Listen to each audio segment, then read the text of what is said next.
Good evening, everyone. Welcome. Uh, so I've been at a conference all day, but I kind of got relief from it, and then I thought I will convey something with you, and that's why I'm here. So hopefully, uh, I found a spot where I could uh, come and talk to you about things. So I was preparing uh, my profile website, and I was busy doing that as we were talking about some things in the okay. So it basically gives me my information, the title and all that, right? So it's a kind of good thing that we're doing it. So it kind of explains you who I am, really. Actually, I grew up in India, and the wisdom of Vedanta, yoga, and ancient traditions. But we grew up not knowing them because we were brought up in a cosmopolitan city in a Western way. But touches of the ancients were there all the time. So after I became a medical doctor, I kind of practiced in the United States for about 4 decades plus. Okay. Um, so similar like a journey that bridges the East and the West, right? Ancient and modern, outer medicine and inner awareness. That's the combination I would like to say I am. So I'm a student of Ramana Maharshi, J. Krishnamurti, Bhagavad Gita, uh, B.K. Iyengar, so many people, right? Um, this is more like a walking the inward path while serving outwardly as a healer and a guide. Okay, so I'm a physician, internal medicine and geriatrics, informatician, MBI, master's from OHSU in biomedical informatics, and I'm a lifelong seeker of awareness, consciousness, and the perennial wisdom traditions, right? That is the biggest dedication I would say I had gone through in life. Okay. And then I found a company called BAPAL LLC, and it's a wellness architect, right? It's like really designing ecosystems for proactive, holistic wellness. Okay. So real healing happens for me when modern science and timeless wisdom walk together, right? And when attention returns from the outer noise to the inner stillness. That's my tagline all the time. Okay. So hopefully that's not too tacky when you can understand what I'm doing, much better that way. Okay. And then as I am guiding the modern minds beyond the burnout into the inner clarity through the integration of ancient wisdom and modern medicine. That's what I'm going to. So that has been going on for some time now, right? So 1980s to 2020s, I had the clinical practice, internal medicine and geriatrics, uh, basically extended family style care with uh, following the reasons for the problem. So I guided patients through chronic illness, cancer journeys, and then end of life transitions and all that. In 2010, I got my biomedical informatics, right? And then the master's in biomedical informatics from OHSU in Oregon, studying how information systems, EMRs, and AI can support rather than burden clinicians, right? So we developed some kind of initiation into AI. I would call it expertise, but some expertise there compared to a lot of people, okay? And that I use as a tool to empower both patients and the physicians, okay? And then at this time, I'm the CEO and the Chief Wellness Officer of PFR LLC. It's a wellness company working online programs dedicated to really proactive wellness, holistic self-care with verticals for physicians burnout, IT stress, corporate wellness, elder care, and also spiritual resilience. Okay, the future as an aspiring CWO or Chief Wellness Officer role in major health systems to embed all this evidence informed and ancient wisdom based wellness into mainstream healthcare delivery. Okay, that's what I am up to, and hopefully that helps the people. Even if when I leave the scene, and that's the ultimate goal that I want to do. Okay, and if you look at this, is see my core lens is on wellness.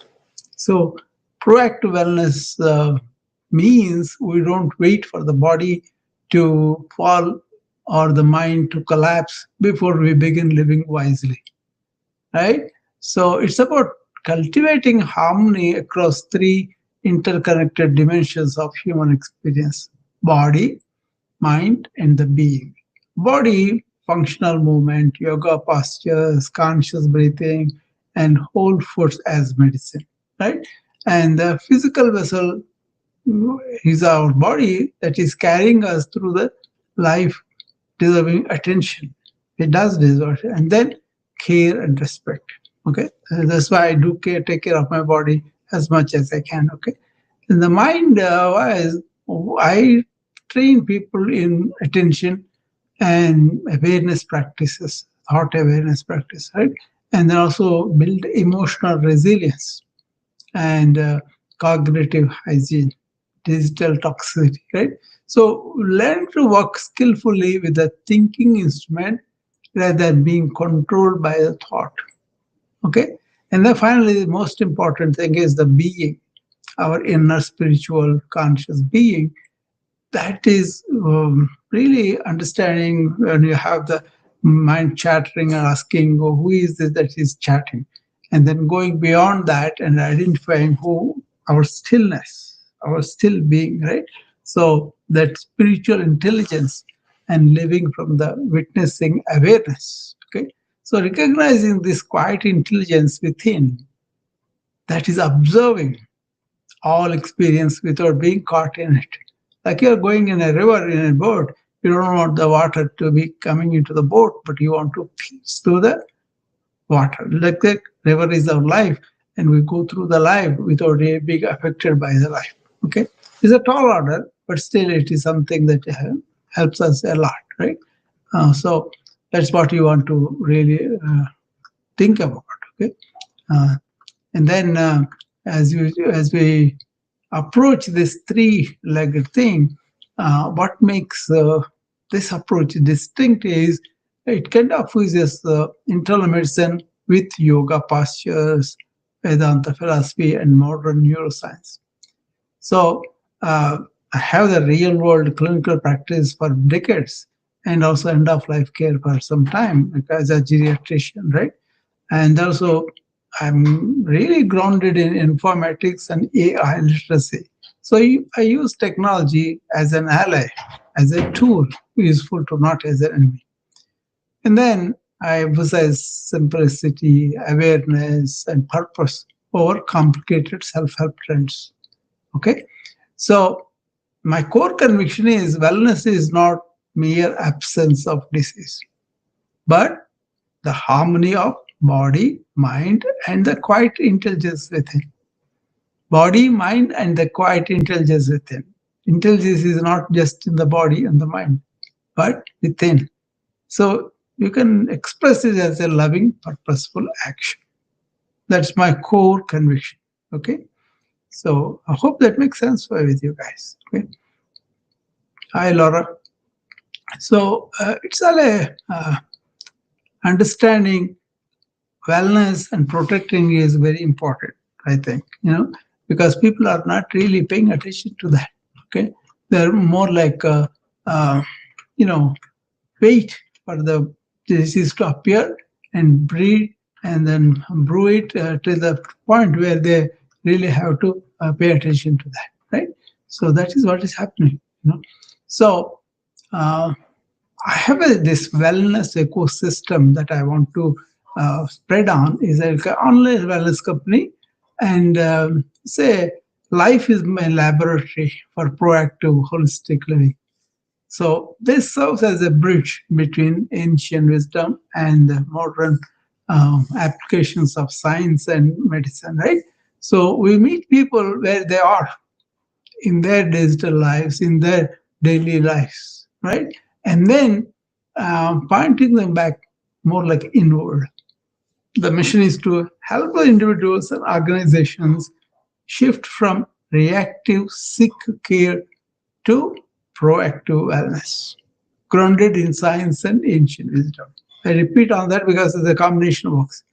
The vision is see the world where technology serves human flourishing, where healthcare prevents before it treats, and where inner clarity guides outer action. Compass is inside. And the approach is integrating AI tools, assessments, and micro coaching experiences with timeless practices of awareness, breath, and purposeful living. Okay, so it's kind of looks complicated, but not really. So verticals are we have a proactive wellness club, that people come on a monthly friendship and membership, and they come with some chronic illness or some kind of stress and burnout, and then they get into a wellness club for a monthly fee, and then they come in the morning or in the evening uh, every day as they choose. And then I really pay attention to the burnout of the physicians and coach them. And also the stress of the IT people. And that's the another thing I coach them. And also I coach the corporate leaders for servant leadership. And elderly people, what's called NEW, nurturing elder wisdom. Okay, that's what we make elder feel like they have meaning, they have purpose, that they have contributions that they can make, and that kind of awareness embedded in them, they live much better. Okay, and not like they feel like, oh, we are no good, we are no use for anybody. We kind of make them feel like they're castigating them to wheelchairs and making them not to work and all that, right? And that doesn't help them to be like that. Okay, so those are the verticals I have. I have several other verticals, but these are at least the main things that I focus on. Okay, so if you want to say, tell us in a glance what you do. Uh, See, I kind of work for the physician nurses to really understand and prevent their burnout and transform burnout through what I teach, inner resilience. Okay, they're kind of breath-based research and purposeful renewal and all. For the IT knowledge workers, which is almost all of us, so it's kind of micro practices for attention, energy management, and calm in an age of digital overload and always on connectivity. We're always on, right? That's the one. And then there are corporations, and I go and teach corporate wellness, and also I teach servant leadership for the corporate leaders. Far and few between, but I do enjoy that. Okay, and then elderly and families, I kind of support aging and chronic disease management, and also very important aspect of end of life. Uh, you know that is really transitions made with dignity and spiritual preparation. I do work with people who are hospice and who are dying or whatever, right? Basically people call me just asking for some help, and I do that. And then there is a focus on the youth and also the future generations. Okay, so education, attention training, and purpose discovery, these are all the kind of you have to navigate with the modern complexity that we have, right? That's what I do. Hopefully all this makes sense for you. And then I have been busy helping people, but I'm putting it together, of what kind of things I should help them to really know what is going on with my company, what are the things that they could reach out to me or ask me questions when I come like this. Okay, if you want to come for a special help, that's fine. But if you want to master burnout, if you want to have intelligence for the stress to deal with the IT people, we are here. Okay, so it's a explanation is there. There are books, there are courses, there are digital ecosystem, there are so many titles, right? So they can get to them too. So I also go and speak at some occasions at the universities in India, several places. I went to talk to them on proactive wellness, from sick care to soul care. That is the title. Another one is attention, the forgotten nutrient in an AI-driven world. That I'm focusing on that very much now. Okay, and also stillness is the storm. How can you have stillness while you are in the storms of the life? Because basically, spiritual intelligence for modern professionals. That's what we do. And burnout to blossoming is for the physicians. A physician path beyond exhaustion. And the healing future, science, AI, and the inner light of awareness. Those are the topics I talk about, and also education and relationships. So I want to connect with many people, and I want to propose a conversation, a pilot program, or collaboration around proactive wellness and AI, right? And I'm inviting people also invite me for speaking, and the organizations and groups and communities can come. So, as I said, wellness is not the mere absence of disease, that is given, but the harmony of body, mind, and really inner spirit, quiet intelligence within, that is expressed as love and purposeful action. I do find my actions are purposeful and they are loving and friendly. Okay, so I just thought I will share that website, like I prepared something. So yeah, I may post it in the profile, and you guys can look it up too.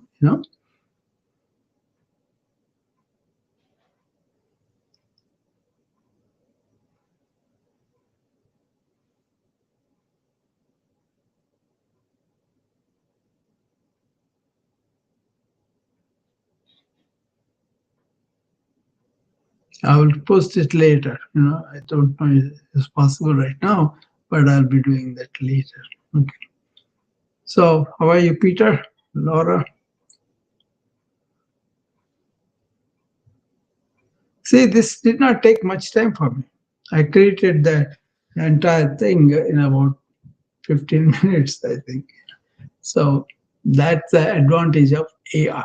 I'm also trying to share AI, but I don't know what they want and how far. Maybe they're already ahead of me, and I don't want to come and present to somebody who already knows it. But if you are a beginner, if you are intimidated by AI and you don't have any idea, you're just sleeping on it. For those people, I'm doing that with the AI related rooms. Okay, hopefully, all the new people have the, uh, you know, uh, real good thing, right? If people have some intimidated people, they can really get into those areas, and then they will be more relaxed about approaching the AI in a deeper sense. Okay, if I can be the catalyst for that, I'm happy about it. Okay, so that's what I'm doing. Okay. Mm, I'm trying to post that thing that I kind of prepared, but not able to get it. So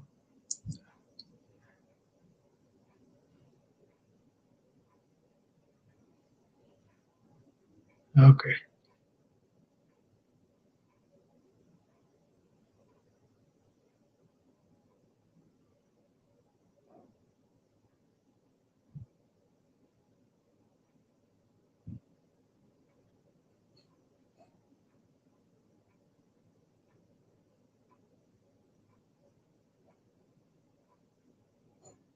It gives me the connections, but it's not allowing me to go to my profile. I don't know what's happening.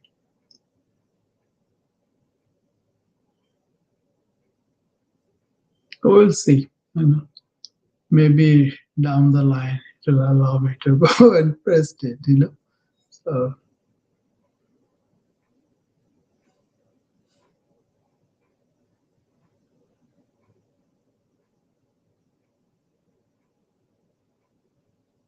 I want to get to my profile. It's not allowing me to go there. That's what I'm looking for. Record. No. Okay, I'll post it later. Okay. So anybody has any questions about what I talked about?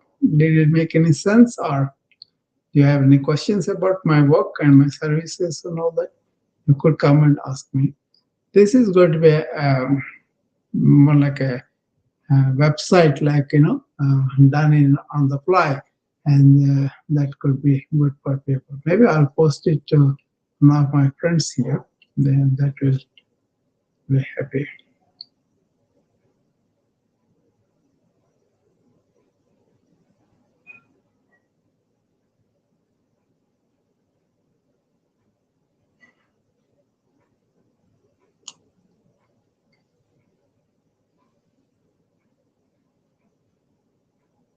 Let's see. Cecilia is the first name there, so I'll post it to her, see whether she will be able to see that later. Okay, when she comes in.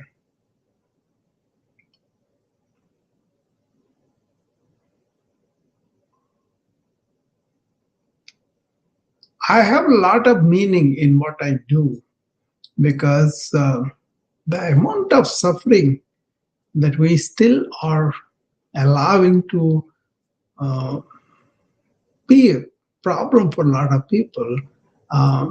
See, a lot of this chronic disease, morbidity, and eventual mortality not necessarily had to be like that.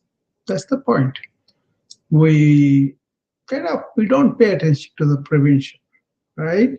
For example, you have impending endemics, epidemics to happen because we are neglecting epidemiological work and we are neglecting more prevention work. You talk a lot, but what you do about the prevention is very little by the healthcare administration or politicians or leaders, right? And that's why they're allowing people to suffer. And even regular people also could be proactive about it and then really figure out what are the illnesses that are prevalent in the society, in their family, and then what is that, for example, blood pressure. How many people don't know that they are running high blood pressure? How many people don't know that they are living in tension? How many people really don't know that they could do the relaxation on a daily basis? I could work a lot, but when I trigger the relaxation response, I relax completely. Why can't people learn that and apply that? Calm yourself, tone it down, take it easy, laugh it off, let it go. But people kind of react emotionally very, very severely, and the emotional turmoil kind of really elevates their blood pressure. Some people have strokes. They have other emotional reactions that they have. We think that is all old stuff. No, it is happening still. Okay, so not knowing all that is as a modern man is kind of allowing not to be educated in these matters, right? So uh, people should be able to control the blood pressure very easily these days. Don't eat salt. Don't be sedentary, and don't sacrifice your sleep and relaxation. And cultivate this responding but not reacting attitude at work. And be present. Take deep breaths. All these things I teach in the morning routine. They're very good for you if you follow and not have the stress and all that. They're not glamorous, but they're very important. Okay, but people really pay a lot of price even now. They work, work, work. They don't really take care of their health as much as they should do. And then illness is going on underneath. They don't pay attention to all the science body is telling you. And people who know very well also, they do that. And they say, oh, humans were making mistakes. But, it's smart. It's intelligent to be aware of where your body, where your mind is, and what are the consequences. Educate yourself, empower yourself, and then lead a healthy, long life that is joyous too, that is happy too. Does it make sense? I think that makes a lot of sense to me, because when I see the other side of that kind of behavior, and when they lose their health, how much trouble to get it back. Okay, so but in a day where we have no molecular biology, and we know mitochondrial washings, we know a lot of stuff that you could do, even modern way, or they follow the models of the ancients who had been uh, showing us that they could live long, and they could live very well, and they were joyous in their life. I enjoy my life.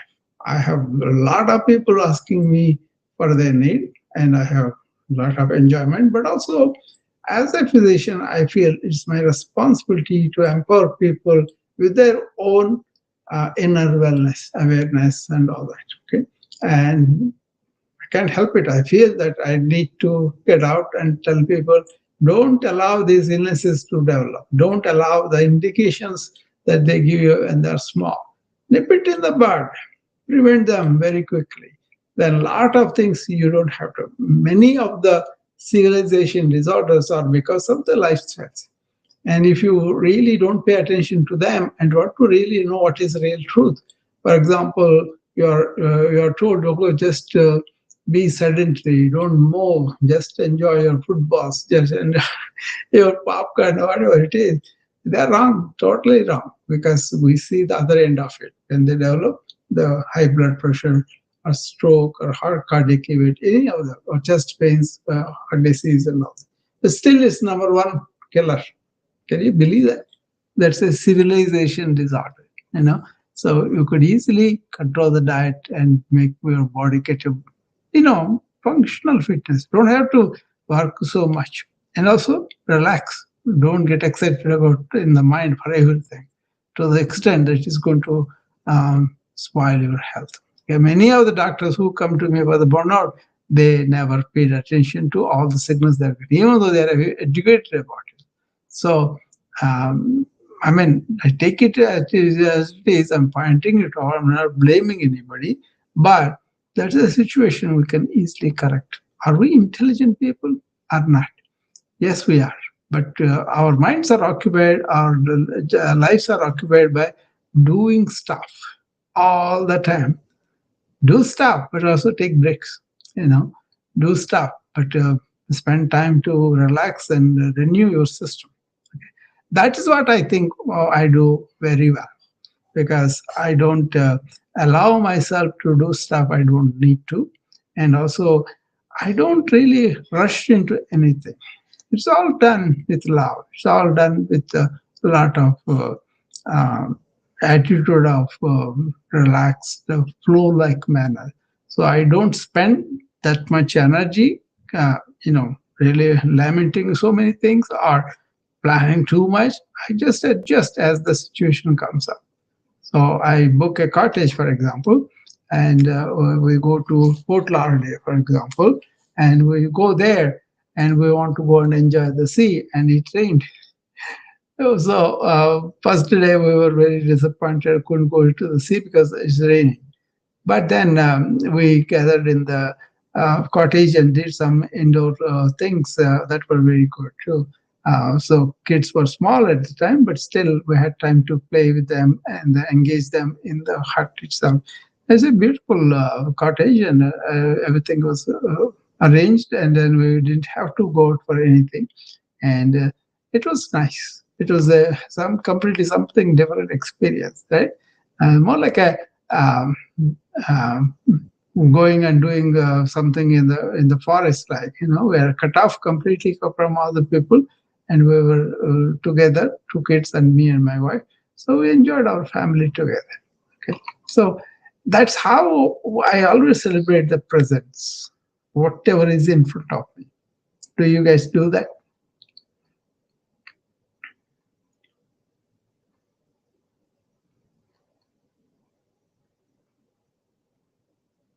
So there are a lot of things you can pay attention to, and you could really um, enjoy the moment, provided you are really oriented towards it, not to the something in the future, something that is going to happen or that happened before, and reminiscing it and regretting it and all that. But pay attention to what is in front of you. That makes you come to the present moment, and you can really be in the life. Okay, that's what I learned, and then that's what I do. Okay, the ancients talked about that. So what they do is, okay, you want to learn from the history, but learn the lessons that history is teaching you, and then apply those lessons in the present moment. You want to plan for the future? Yes, think about it, brainstorm, develop a plan. But then when you are implementing it, don't be worried about the result and stuck in the future about how this should come out. Live in the present moment with that plan that you have, and apply or process the plan, and then every step focus on that. So that's what I do. I may plan something, but then, like I said, we planned the vacation, we went there, the rain happened. Then we didn't really complain. We didn't really have it. We created some activities that we did enjoy. We did enjoy togetherness. And even the kids were in the school. They were busy with the school. And then I was busy with the practice. And when I came home, also sometimes I was called back to the hospital. So a lot of my time was spent with the patients and the hospitals and all that. But still, I kept in touch. I took a 5 minute break in between patients and called home. And my wife knew exactly where I am all the time. Not because I have to be accountable to her, nothing like that. But it's more like she knew I was thinking about her and the family. And suppose I go to a dinner for the physicians and all that, and some beautiful chocolates and so many cookies or served. And then I picked some for my daughter, a couple of them.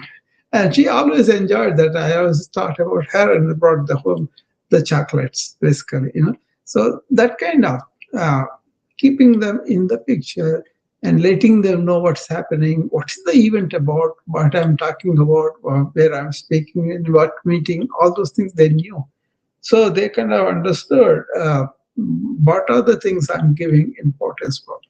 I never missed my kids' birthdays. Can you believe that? That's really amazing for a physician. But I never missed that. At the maximum is I was not able there, but I was there in a video, or I was there, some kind of presence that they showed that I am there for them. So they always, most of the time, I was there in presence. Okay, but sometimes I could not. Then I was there on the camera.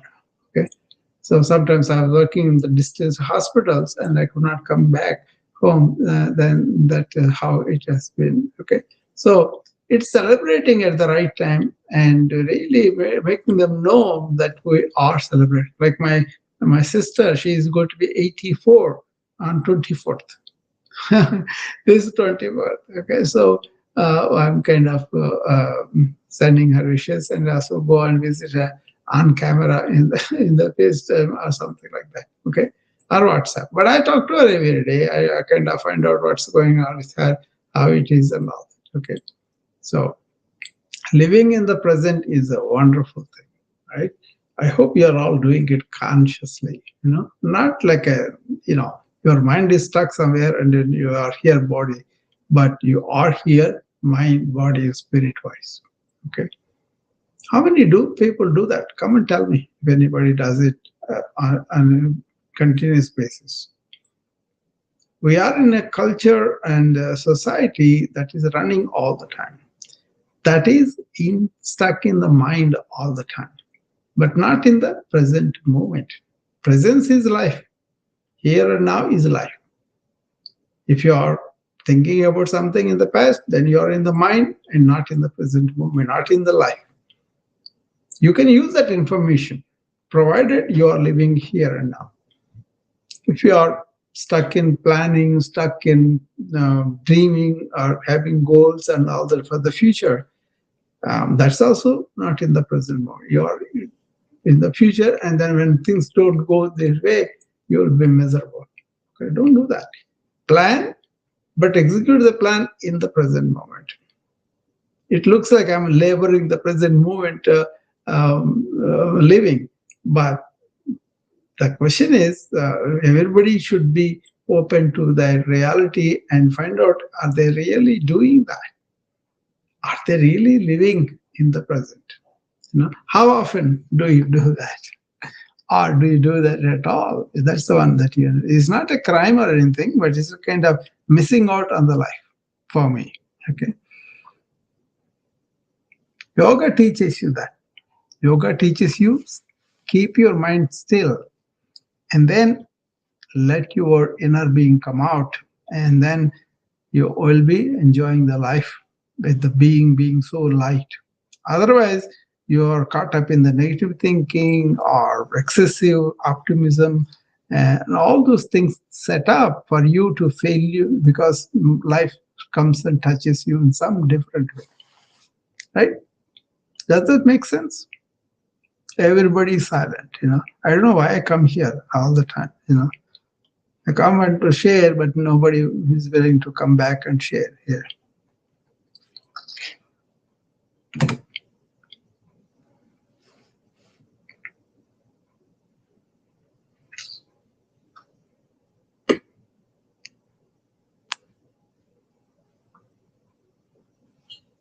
Should I be happy that people don't want to discuss deeper things here? And maybe I'm kind of kidding myself. So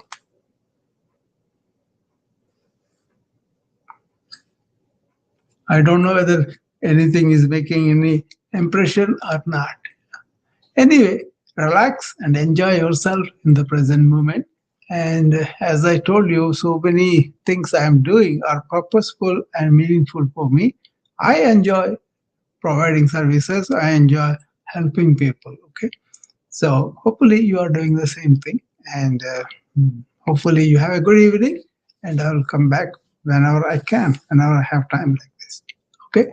Bye bye.